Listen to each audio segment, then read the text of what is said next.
Good morning friends, দেখো সকালবেলায় আমাদের এখানে বৃষ্টি চালু হয়ে গেছে। এত গরমের মধ্যে জাস্ট একটু অবসান পাওয়া গেল গরমের হাত থেকে।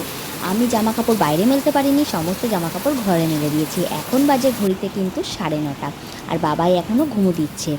ও উঠে গেছিলো, আবার ঘুমিয়ে পড়েছে, আর সেই ফাঁকেই আমি ঘরের সংসারের সমস্ত কাজকর্মগুলো করে নিচ্ছি। ঘর ঝাড় দেওয়া আছে, ঘর মোছা আছে, জল ভরা আছে, সমস্ত কিছু।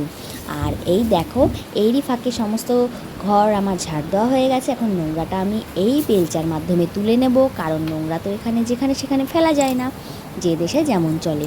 এখন আমি ঘর দুয়ার পরিষ্কার করে মুছে নিয়েছি, আর এবার আমি স্নান করে নেব।